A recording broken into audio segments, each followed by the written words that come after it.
Welcome, Mustang family, to Mind of the Mustang podcast. I'm Isaiah Guzman, former coach and teacher here. You see me walking around this campus all the time, even though I don't coach here currently, with two little kids on the sports field, checking it out. I'm here today with our co-host, athletic director Dusty Monez. And we have a special guest for you today, but we're not going to get into that right away. I want to pass it over to Dusty and just break down for us, Dusty, what the heck is the Mind of the Mustang?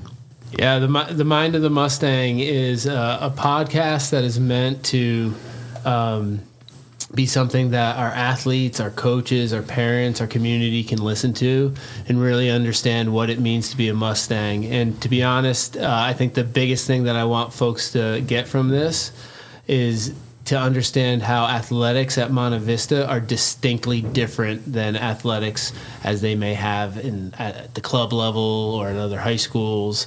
And that difference really is because of who we follow and who our King is with Christ. So that's the idea. And, my hope is that from listening to us and our coaches and other alumni and legends like the person we have today, that we would be able to offer something that is really good for our community. So, heck yeah, awesome.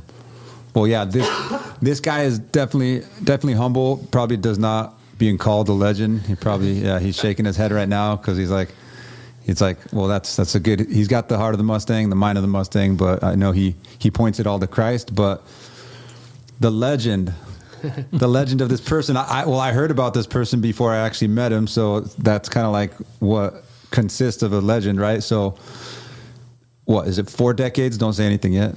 4 decades in this county coaching. He's probably coached some of your parents. Probably coached. It might even be at this point some people's grandparents, right? That's not a knock, but I would think at this point in life, I'd say, 3 or 4 different schools here, Monte Vista Christian School. He helped basically found the football program here.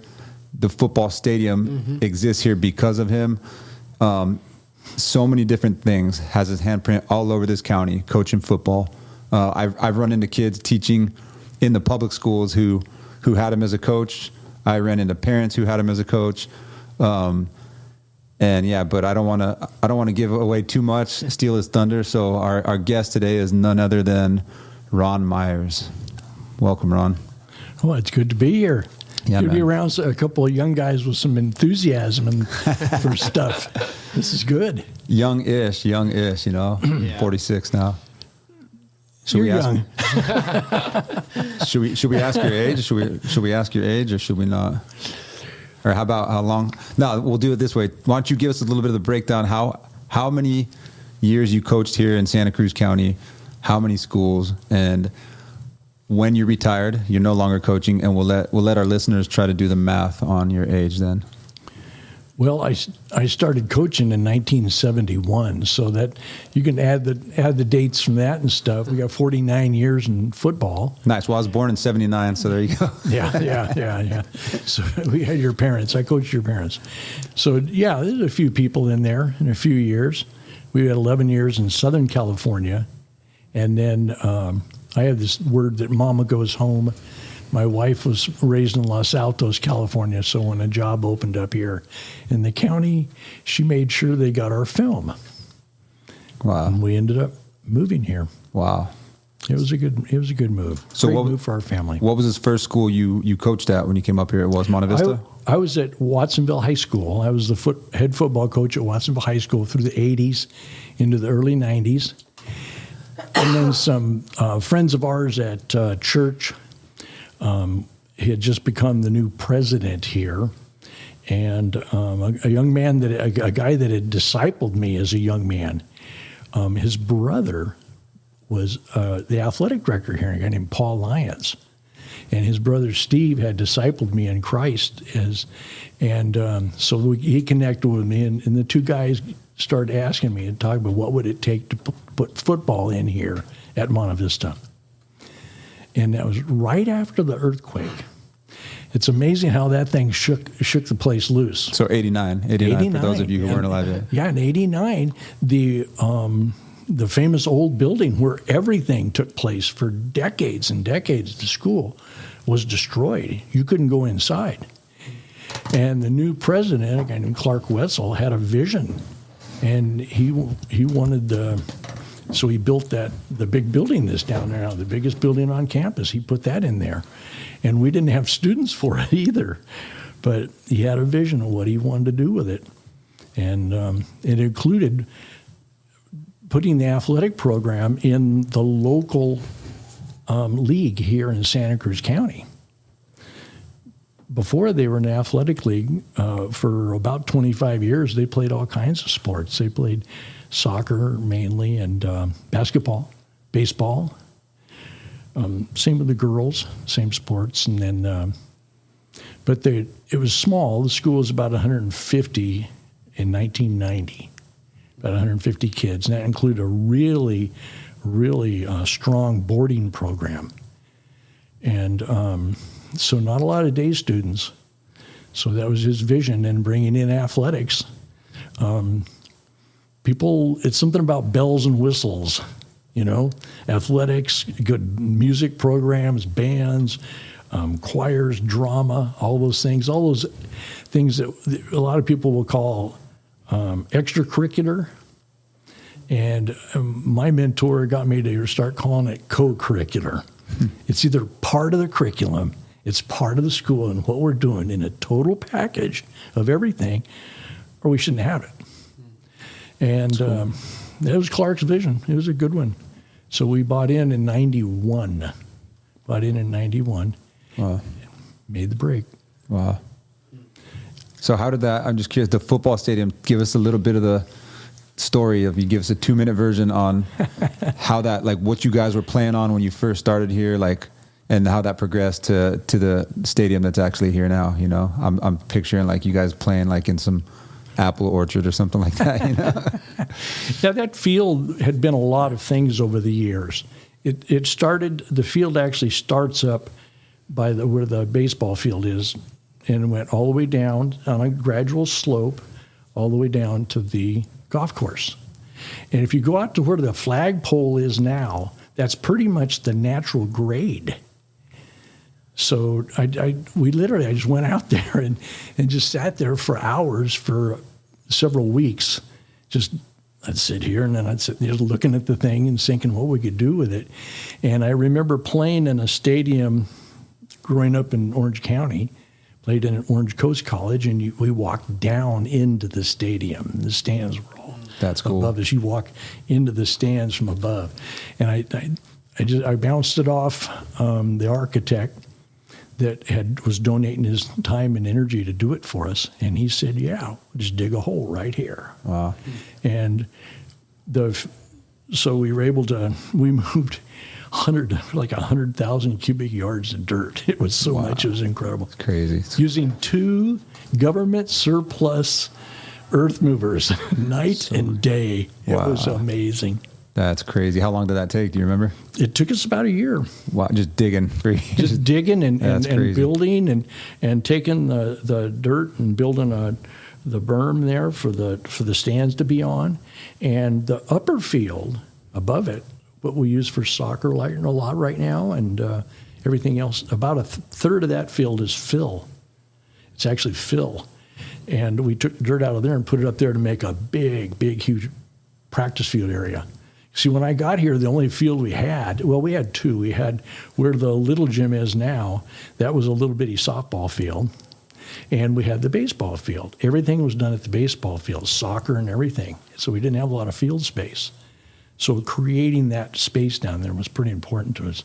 And we pushed it to the max because there's a creek and a lake right there on the other side, right?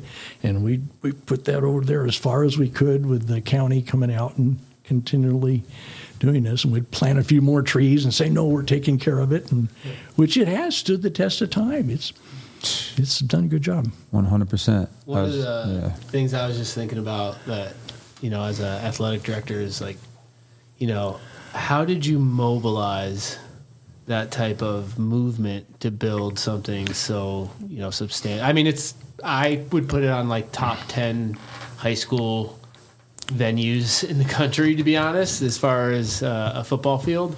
So how did that? How did you kind of gain that momentum? Well, a lot of it was the people that did the building. Clark Wetzel, our president then, was very, very, very wise businessman. And what he did is he hired top flight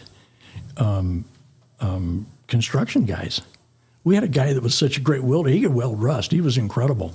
We had guys. We had an old Navy CB to operate heavy equipment and everything. We had all these guys coming in, and carpenters, and all these guys. And Clark he'd say, "Look, I can't pay you much hourly, but I'll give you benefits."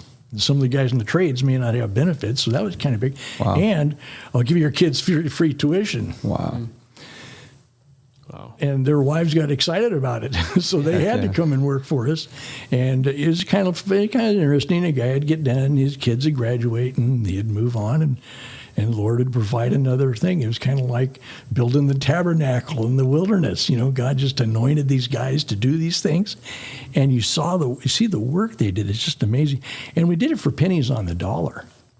Our original goalpost, we found a sweep, an old basketball hoop. There's just the pole sitting in the boneyard out in the back. And this guy says, "Well, I'm gonna make goalposts out of those." I said, "Well, okay. How high do you want them?" "Well, I don't know." They looked like NFL goalposts for years, and we put them up with a government surplus crane, and everything else. The bleachers, those are off the shooting ranges at Fort Ord. They were closing Fort Ord in the early 90s. And we went out there. My oldest son, matter of fact, that was his summer job between his junior and senior year. And him and Josh Murray, they took this giant trailer truck and they would go out there and they'd load bleachers and bring them out every day. And we got them for, like I said, we got them for $1 a seat. When normally, when you're buying big bleacher things, they're $30 a seat. Yeah. Yeah. So you don't want to know what they are right now. I tried to buy a bench. I think it's $2,500. That's crazy. Like We're talking a bench for bench pressing? No, No, like a 12-foot bench to sit on the sideline. Yeah. That's crazy. $2,500. It's like it massages you while you sit. Yeah. Wow. It should. Yeah. Well, I just want to jump in really quick, but as you keep telling the stories, I just feel like the Holy Spirit's here right now. It's crazy. You're telling these stories, Ron, and it's like, maybe it's just me right now, but I feel like I was getting emotional hearing you tell these things because I think you've lived a beautiful life and left an amazing legacy, and I just wanted to honor that before we keep going. And no, but I thought you were getting emotional. I feel like we're honored right now to even take the time to sit down and talk to you about this because I don't know if your story and what you've done has been recorded anywhere else like this, and it's almost like whatever winds up happening with this podcast, whether students listen to it or not, like this is almost like required listening for anybody who comes on sports staff here at this school to know the history of this place. So, but it's what you did here. Just I keep hearing you say we did this and we did that, and sometimes coaches will say I this and I that, and that's a testament to how you honor the people around you. Somebody who's never really thought of I. So I see you getting emotional. You want to talk about that? Well, just thinking of as you're saying that, I was thinking of the people that did this stuff, that had a vision for this school 100 years ago. Old Don Price, was the president emeritus when I got here, and I got to have lunch with him every day. I'd bring all the guests in. That was one of my jobs, is bring people in, bring an assemblyman in, and to give them the tour and da-da-da-da-da-da. We had a county supervisor. I gave him the tour and did lunch with Don and all this. And Don was a funny guy. He had a just dry sense of humor. And he'd always make sure he told everybody that when he was here as a student, that he was the salutatorian. Of course, in that day, they had all the graduates, all the different classes, pictures of them in the dining room. And right above us was his graduating class, both of them. Him and a young lady. I thought you meant both classes. So I'm the salutatorian. Yeah, Don. Yeah, there was two of you, and I never said anything, but the guy's just nodding here. So fast forward about a month later, the county supervisor brought a guy with him to show him the thing. And I was telling you about this weight room. Mm-hmm. This used to be the weight room. This whole thing, it was humongous. And one of our dads filled it. He said, "What do you need? Buy it." I just bought. And, it's miracle stuff almost, So he comes in and he's doing this, and he's saying it, ours. It's ours. This is us. This is we. We have this and we have that, and we're doing this and we're doing that. That's the we. And I was thinking about some of the guys that do that. If you go out on the stadium out there, there's a plaque on the right by this, like the metal stallion right there. It's not stallion, Mustang. Sorry. Underneath the flagpole. Yeah. Mm-hmm. Those are the original donors. The original donors. We needed $60,000 of all things just to get the thing started with the county. Now the plaque costs $60,000. No, the plaque would be. The permits actually. Yeah. So we had the guy that came along with us that helped build a famous school in Southern California now, Santa Margarita. He helped build that as a parent coming in. And he came alongside us, and he was one of my mentors. And he says, "Well, here's what we're going to do. We're going to do a $1,000 stadium club. You get $1,000, and you get a free pass to all Monte Vista lifetime for your family for all Monte Vista games." Well, it doesn't cost us any more now because there's only about 3 people living still that are on that plaque. Yeah. But the names are there, and I was thinking about it, and in about 4 days, we had the money. Wow. We had the money to go down and put it in the county and start the thing. Wow. And just one thing after another. We did the big fundraisers were auctions. We had awesome auctions, and it was like 3 of them in a row, and it gave us the basic startup money to do the rest. Now you think about the labor we're doing. It was all our own guys. We weren't paying anybody to do it. It was a trade-off there. They were, with the thing. And then all the equipment was government surplus. And we're getting parts and parcels from the government, like the seats and all that. The guy the architect and the surveyor donated all their work. It was all donated. And 2 ladies in particular, Ronnie Walker and Carla Bogard, put together a committee to do auctions. And they took these ladies, they had all these ladies, and 25 ladies that show up at these meetings at someone's house. And they always started with a Bible study. These 2 godly Christian women, they're both in glory now. Both of them they got cancer and on to glory. But they were ministering to all those ladies that were there. And that was, what are you doing? What are we here for? What is the school here for? What is that name on it for? Why do we add that 3rd name to it? Monte Vista Christian. So it gave it a flavor to it. And I think God honored that with the auctions. Oh, they were awesome. Our first one kind of insulted a lot of the local Giant fans and stuff, because our auctioneer was a guy named Bobby Richardson, who was a great player for the New York Yankees. Yeah. And one of our faculty members had played baseball for him in college at Liberty University. And he talked him into coming and being our first speaker and all that. But we went through quite a few of them, and they worked pretty good. Wow. We had you wouldn't believe the guys that threw down on this stuff. I got a check one day where I opened up this envelope, and here's a check for a couple $grand from a guy named Ronnie Lott. No way. Yeah, I heard what you're doing. Here he goes. So he started sending us a jersey. The first year we got a Niner jersey. The second year it was a Raider jersey. So Ronnie Lott was a believer? I don't know. For those of you who don't know, you youngsters, like Ronnie Lott was a safety for the Niners that used to annihilate people. Like if people were hitting the way if people were hitting now the way he hit back then, they'd be getting fined and thrown out of games and stuff. Yeah. So they've been. I wanted to just, as you've been talking, like one of the things that we talked about, just like, you brought up the Monte Vista Christian, right? What is that? That's that third part of the name for. And then you also said earlier, like, why even play sports? Like why are we doing this? And then I always ask my coaches, like, why do you coach? Like, why do you, like, if somebody's applying to be a coach here, I always ask them that question, like, why are we coaching? And I think, I'd love to hear your perspective on that and how kind of, obviously there's a culture around athletics in the United States, and then how that is distinctly different at a school like this. Well, we don't. I explained to our coaches and stuff. And my thing with them, and that's basically athletic director talk for you.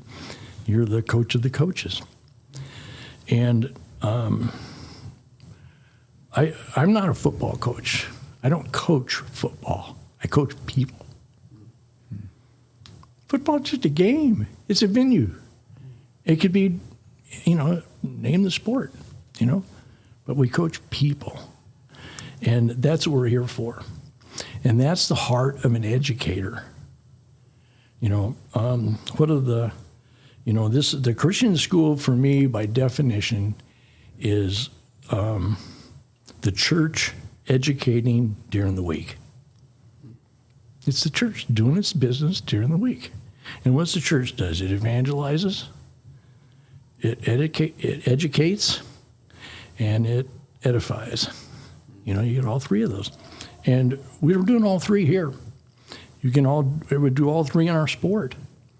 And we're education. We're the educational arm of that to a big degree there, First part, you can't be educated if you're not an educated person if you don't know the scriptures. You really don't. You're really not. I'm sorry. You got to get them. Got to get your book and get into it. But knowing God is a learning process too. Knowing who He is and how He works and everything about Him, it's incredible. That's where you get edified. So that Christian coach is one that is coaching people. He's teaching. He's a teacher by nature, and that's his job. And it has to be what? Whenever we teach anything, what's our first priority? The heart. You got to have the heart. I do a thing with the kids. I got it from my mentor, the 3 things for an athlete. What are the 3 speeds? Athletics is all about speed. If you want to become a better soccer player, get quicker. Be better in baseball, be faster. I don't care what sport, it's about speed, quickest. Johnny Wooden would always pick the quickest players. That's what he was looking for. And there's 3 types of speed. Head, your game. Heart, you got the guts to play it, and the feet, the speed to do it, and you get better at it. Well, those 3 things are the classic definition of the soul. Your mind, your emotions, and your will. Right? And we want we talk about the teaching the whole person. I spent about half my teaching career in government schools and about half of it in Christian schools. And what makes us unique is we have the freedom complete to teach the whole thing. Not just the head speed, the heart speed, and what we have. We can do the soul. We can deal with that. We can deal with the mind. What is the whole thing of a Christian walk? Renewing your mind. That's what it's all about. Constantly renewing our mind, coming into the image of Christ. Our heart, it's refocusing refocusing our emotions on what's right and on the correct things, And then the will, it's the desire, not just the ability, but it's the desire to follow God. He's got a way to do things. So, Christian, step up. Love it. Amen. Amen. Yeah. You got something or no? I just. I feel like It's deep. we're That's being awesome. coached. We're being coached right now. Yeah. Just I'm like taking notes over totally. here. Well, that's what's beautiful, Ron. I feel like that you are a coach in every sense of the word. Like whether you're on the field or not, we're being coached right now. The coach is a heart. I tell people, I haven't coached in 5 years. I have a 6-year-old daughter, and I stepped away from coaching for a while when she was born. I got a 3-year-old son. I got another one on the way. And so it's like I've stepped away, and I always tell people, though, like when we're talking, it comes up, and I say I'm a baseball coach.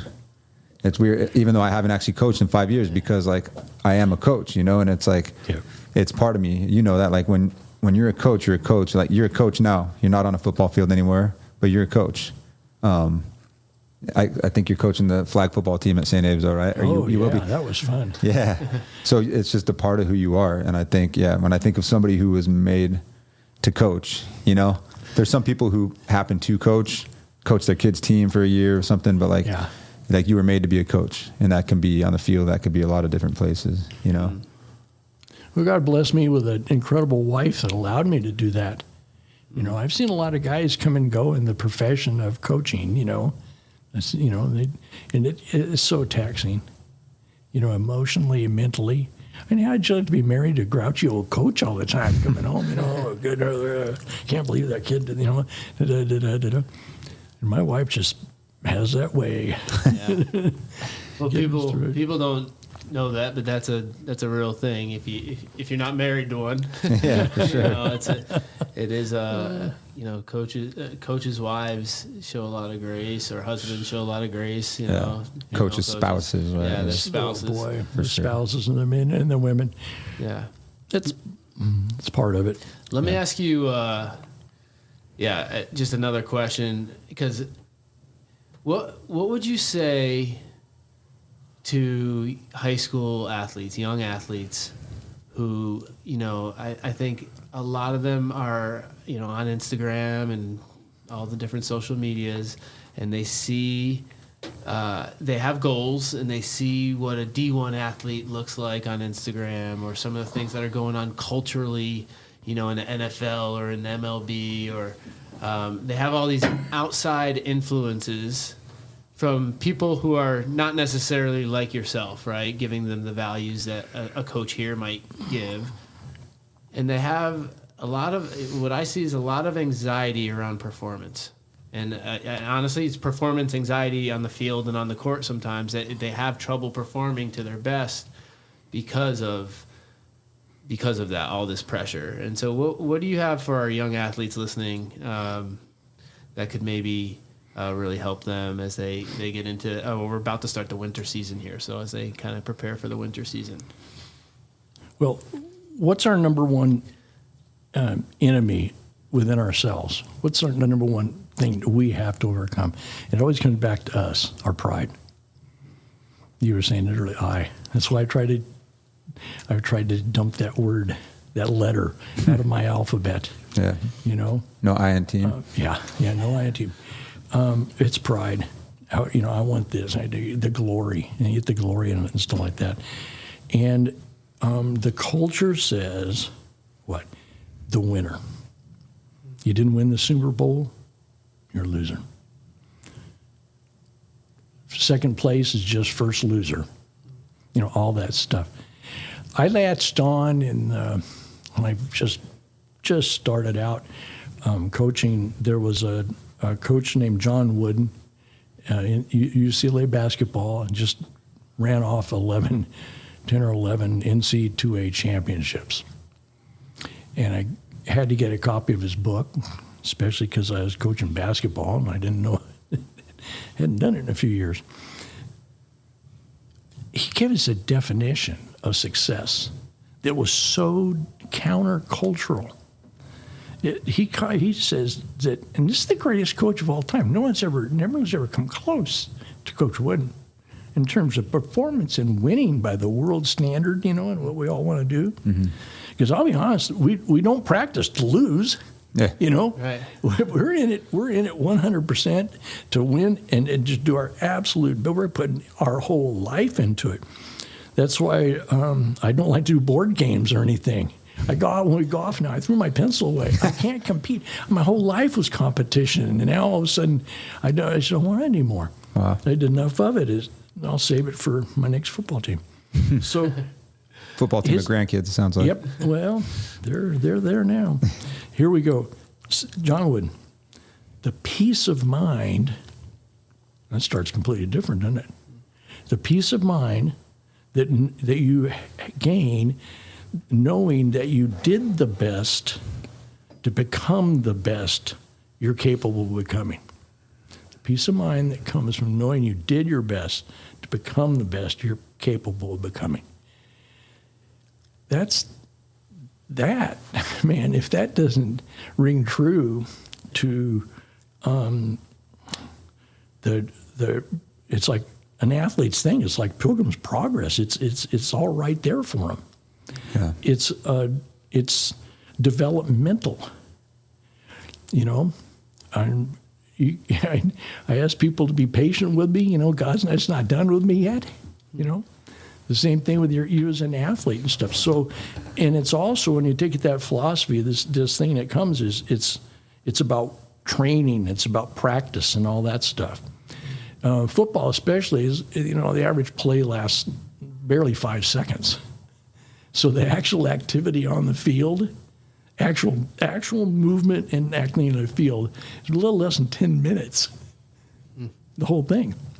And totally. So you train a whole year, and we train them year round now. The guys are working out year round, just all out as hard as they can to do.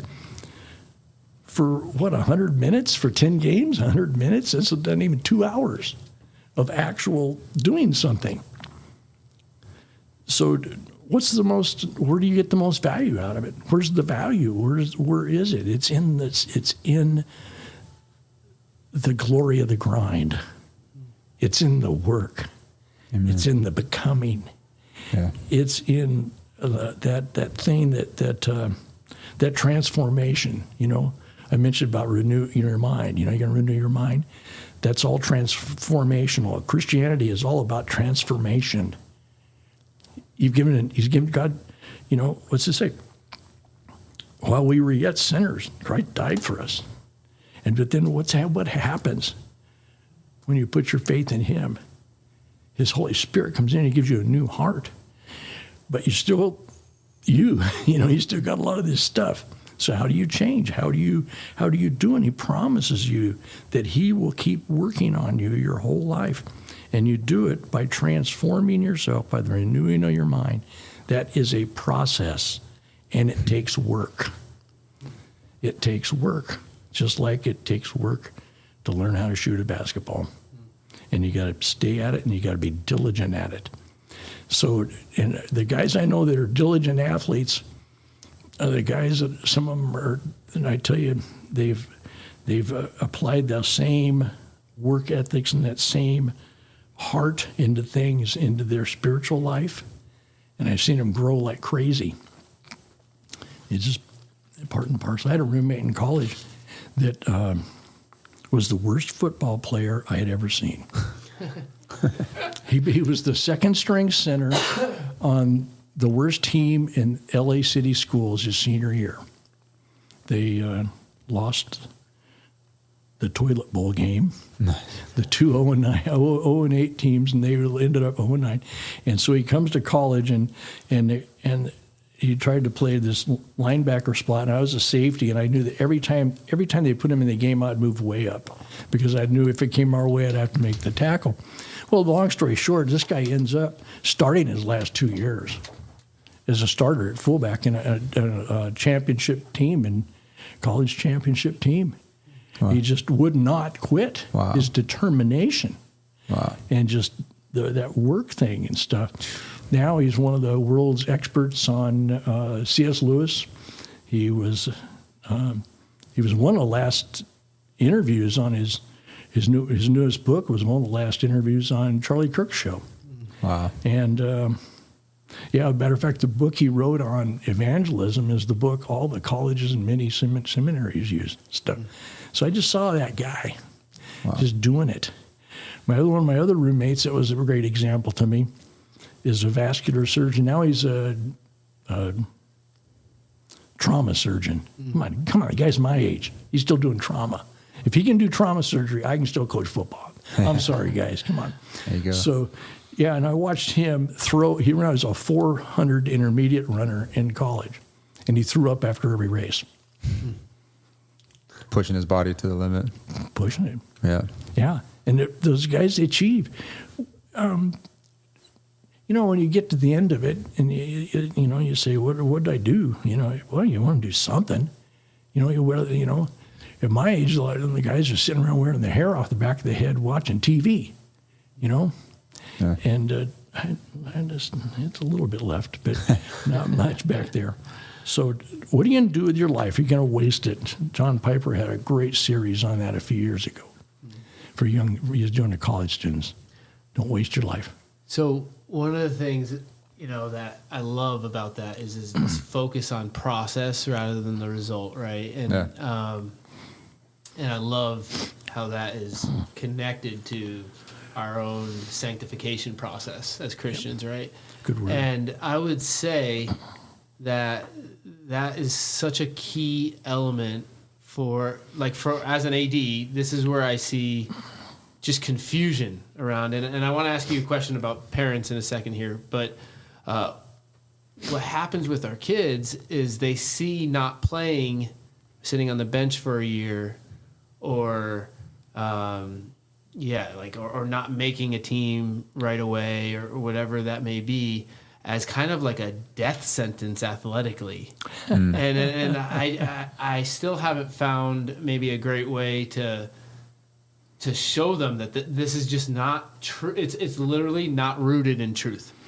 And I can't tell you how many, you just brought up some people, Isaiah, I'm sure you could bring up some folks, but, in my own athletic journey, how many walk-ons, have you heard about that have, I get that it's easier to get the scholarship and all these things and go to college and play or start right away. Yes. And there's also special folks who can focus on that process and work and work and work. And they find that they either find that, wow, I got a lot better, and maybe they still don't achieve what they wanted, but they see how useful that process is, or they actually do achieve that, and it's life-changing in a lot of ways. So, well, process, the sanctification, growing, and having a heart for something and staying on it, being steadfast, and just keep going after it. They ask us, my pattern right now for parents every year, that people ask me what kind of team you're going to have this year.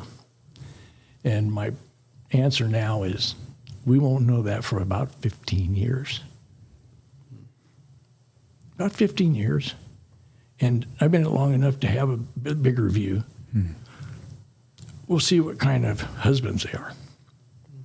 Fathers, businessmen, church leaders,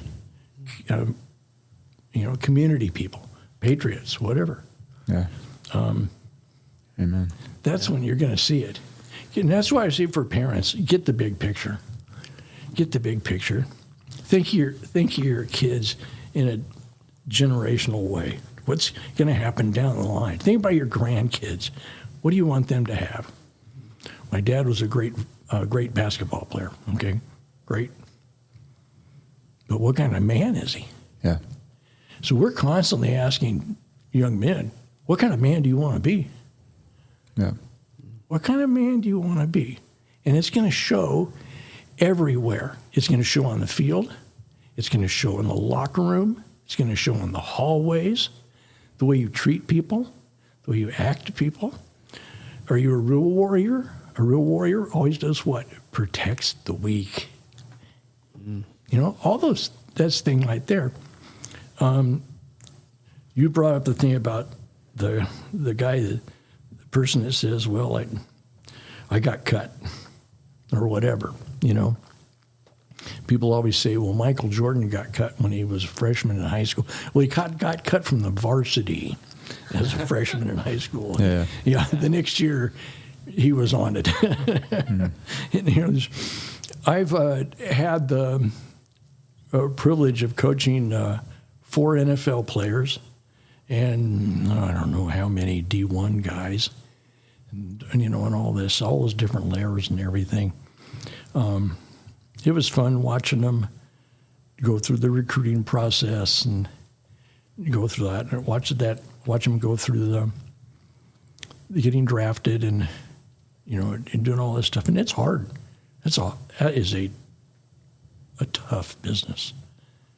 You know, football. I love high school football. I'm not too sure about it after that. You know, I kind of wonder, you know, what these guys doing with their brains, you know.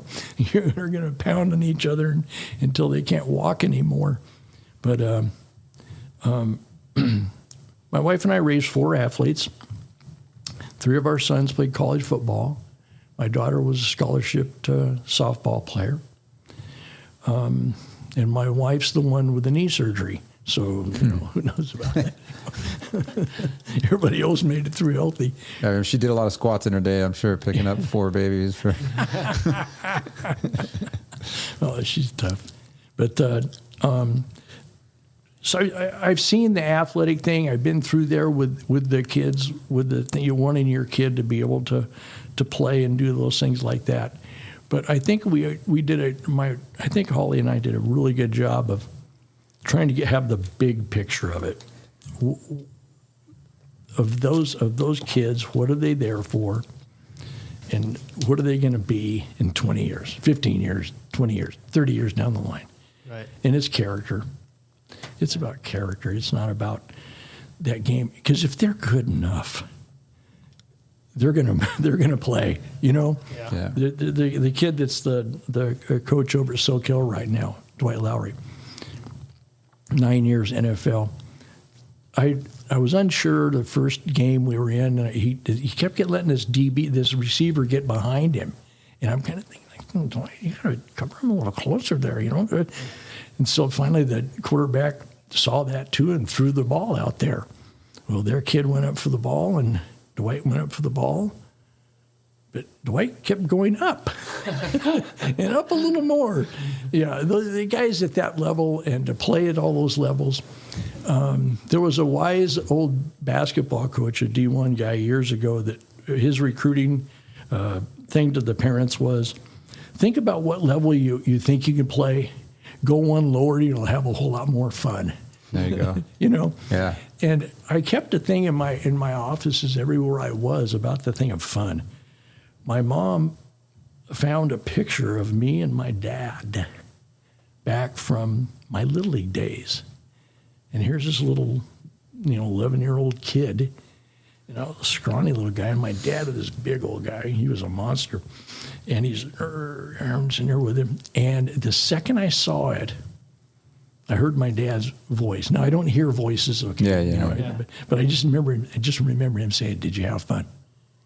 Yeah. And he used to come to all my games when I was coaching for years. And after the game, boy, that was fun. Did you have fun? And that's so cool. Always asking me, because it is a game, and it's supposed to be fun. Yeah. If we're not making it fun, what are we doing? The heck are we doing? Yeah. Oh, I wanted to touch on that. Kind of, it's funny you bring up Dwight Lowry because, first, what question you were asking Dusty, just as far as performance anxiety and all that, and I forget exactly the quote you said, though, basically like peace of mind from preparing, right? Yep. And we talked about that last time, Dusty. We were saying like you can control inputs, you can't control outputs, right? So like just the process, like you're saying, right? Just focusing on the process. And I didn't play sports after high school, but I did a little bit of boxing, and I remember like I was training pretty heavy for a while, and I always felt like, if I stepped in the ring to spar or something, like somebody in the ring with me might have better talent, but I knew that nobody had outworked me. And so I could take whatever results came. If I got knocked out, whatever, like I felt like I knew that I wouldn't look back and be like, man, I should have ran a little bit more. I should have like done a little bit of this, a little bit of that, And I was, you have this peace of mind and confidence that comes from that, whatever the result is. And then just thinking resilience too. Like I think that's a huge one, in having resilience, and scripture talks about that, like our faith being refined too. And so for student athletes, just to, when they get benched, not having it be a death sentence, like you're saying, but have it be like, oh, this is a new challenge, and this will actually like bring up good in me, and this will make me stronger, and this actually might make me better in the long run, and this will make my story greater if I can get past this thing and not have it like kill me. And Dwight Lowry, like I was still writing for the Sentinel. I was writing sports back then. I don't think we even knew each other, but I covered Dwight Lowry when he was playing at Soquel, and I didn't know you back then. So I was looking back, I'm like, man, that's crazy. You were the coach then, but he was a running back too, right? He was running back in DB. Yeah, so running back in DB, but I mean, he was a standout in the county. He was definitely talented and a good athlete, but he went to Cabrillo first, right? He didn't go to any D1 school. Like he went to Cabrillo, worked his butt off, led the nation in interceptions at Cabrillo, right? And then he went from Cabrillo to San Jose State, led the nation in interceptions again, and then he got his NFL career out of that, right? But like you talk about perseverance, or somebody, he could have like folded and been like, dang, I didn't go anywhere. I went to JC, and then I didn't go, you know? Go ahead. I mean, it's not the Dwight Lowry show, but go for it. Give us some insight. Well, he didn't. Ron's shaking his hand like, Well, he didn't do the SAT and all this stuff to get to college. I got him. I came in his junior year. By then, he's already established a path and stuff. And Cal kept coming by. They wanted him really bad, but he had to qualify. But there, so I mean, even in that, like I guess, like sometimes we shoot ourselves in the foot, right? Sometimes it's like adversity hits us out of nowhere, and sometimes like he didn't have the SATs or whatever. And sometimes there's a piece of us, maybe he was lacking whatever he needed to do well on the SAT, or maybe he was screwing around in the classroom. He didn't take it. Right. You got to take it. Right. Yeah. Well, he didn't. The thing about Cabrillo, he only played 1 year there. His second year, he was injured. Okay, that's what it was. Okay. He was injured. Oh yeah, he was. And then so a guy that recruited him had gone to the same high school I was, and he recruited him to San Jose State. And he's got great stories there. I got a bunch of stories for him. Matter of fact, he let me tell one on him when I spoke at FCA for Soquel last year. That's awesome. I asked him. I've never asked him for a thing ever, for anything, but I asked him for that day. I asked him if he'd introduce me, and then if I tell a story, and then he'd give permission to tell that story too. And it's fun. He's just a great young man. Yeah, he was only 2-time All-American at San Jose State. Wow. But see, that is the thing, is a picture. He's just such a different athlete than everybody else, you know, just so much more speed, so much more everything.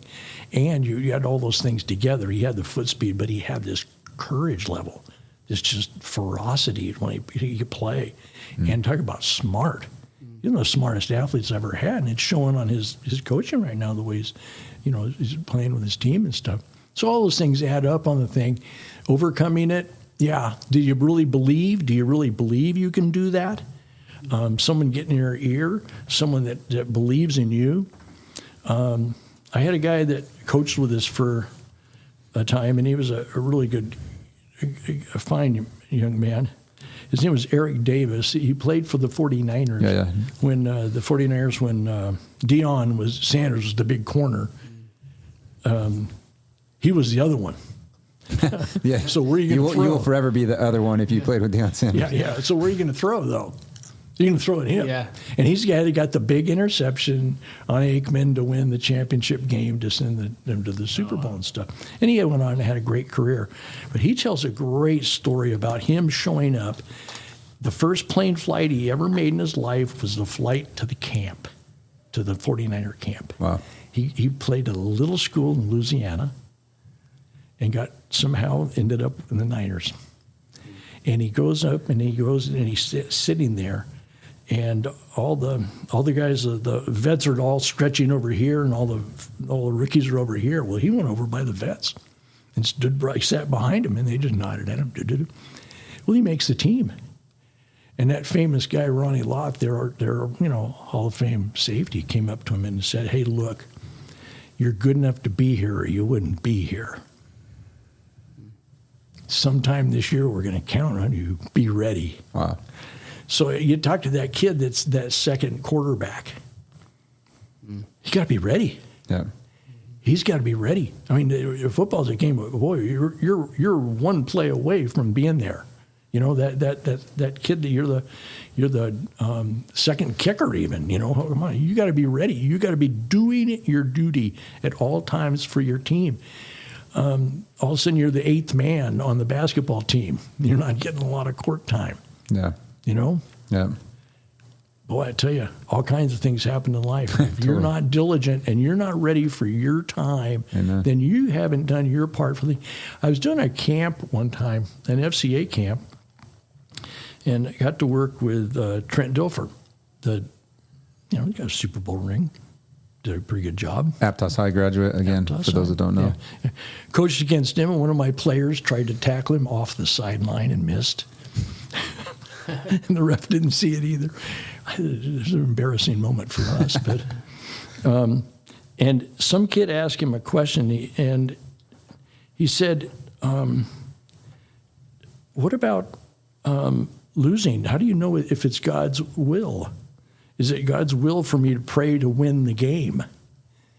You know, and you're competing and all this like that." And of course, Trent looks at me and says, "Coach, you've had experience with this. Why don't you answer that?" Pass the buck. So, but the thing I think about on that is back to that thing from Wooden. If you've done everything you can do to prepare, everything you could do to become the best you could be, and you don't win, then you might be able to say, God didn't, that's what God's will was. It's the way he designed the thing. Yeah. But don't blame it on God. Yeah. Because you weren't prepared. Yeah, totally. You know? Yeah. And you didn't do your stuff. You got to get in there. You got to get in the weight room. You got to do what you got to do to prepare. I don't care what aspect of your life is, the classroom, whatever those things are. Yeah. You know, it's all the way through. I was going to say exactly that. That that can be any of us, right?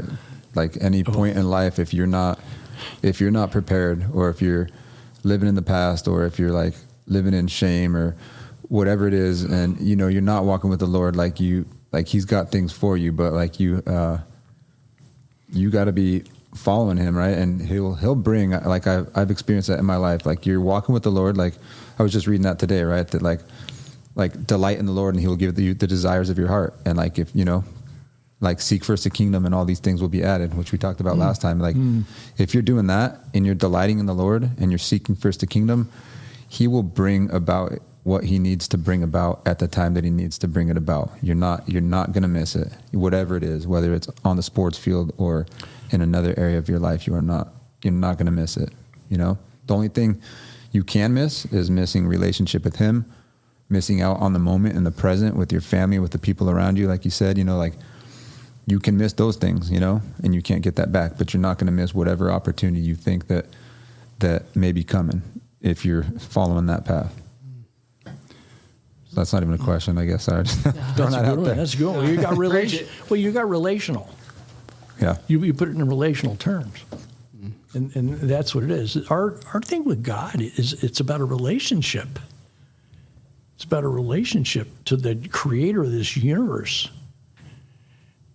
If we had a glimpse of how much he really loves us as his, we're no longer enemies with God. When you're in Christ, now you're an heir.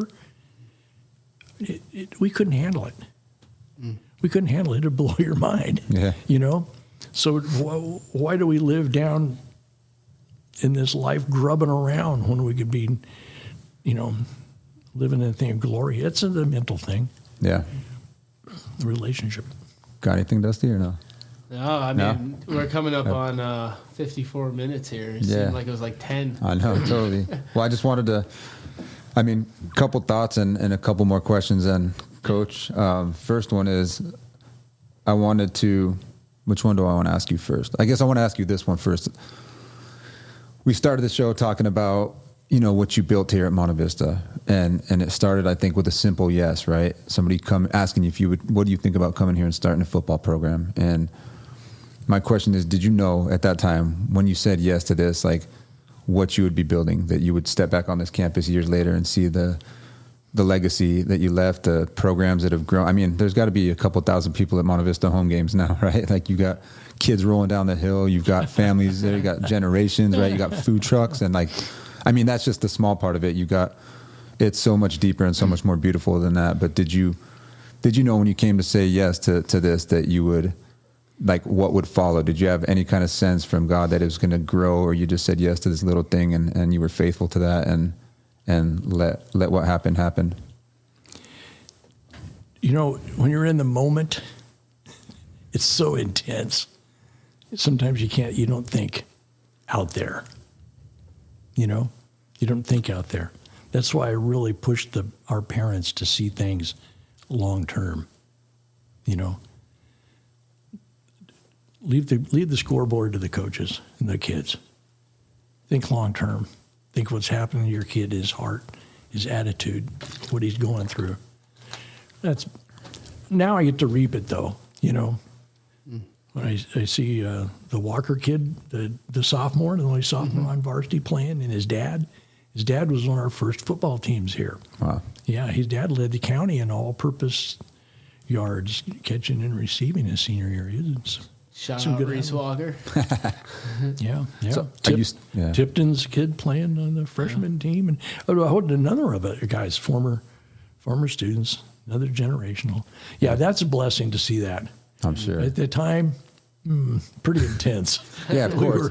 We had so many things to do. Our hands were full. Like, yeah, I think that's just a beautiful picture for the kingdom again. Like we say yes to these things that are non-glamorous on the surface, right? I think a lot of times, myself included, we want to step into something that's already built, right? Everybody, you see these stories of people building these great things from scratch, whatever it is, whether it's planting a church or another ministry or a sports program, and we see that and we want it, but you don't get the day in, day out grind, the non-glamorous, like ugly, whatever that takes to get there, right? But it's the grind. We want it, right? We want it, but we don't necessarily want to put in the work or start in that small, ugly place where it's unseen. But like, you did it, and this is the result of that. And I want to take back what I said earlier, because I said you were a coach, and you're not a coach, you're a pastor. And I mean that, like, for those of you guys that can't see, like, Ron is getting choked up here, like, every time he talks. Come on.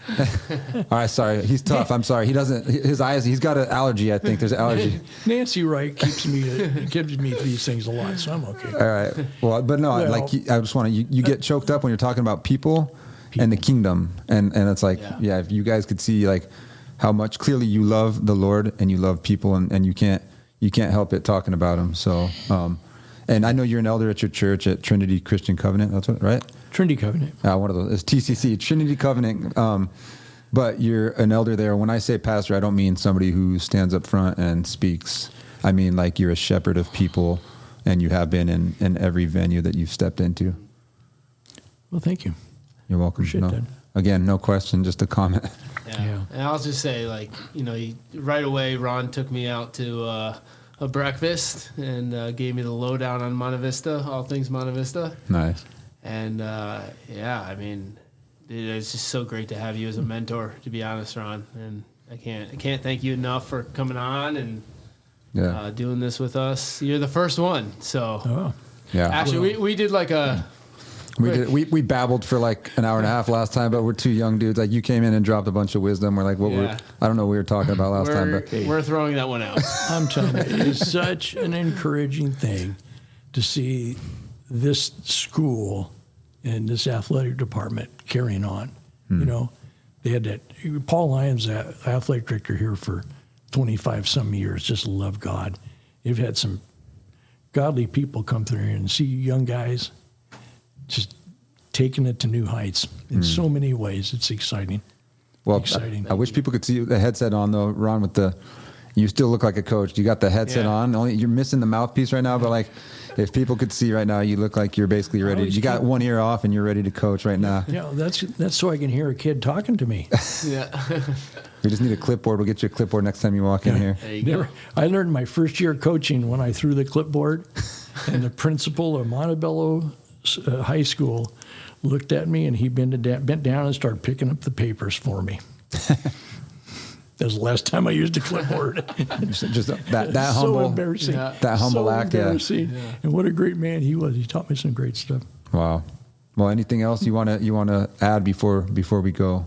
I feel like this, like I said, this is like a legacy recording here, and Yeah. you deserve that. So anything that you want to add, to any words of encouragement, anything, to anybody, or Well, we have Monte Vista is a unique school in so many ways.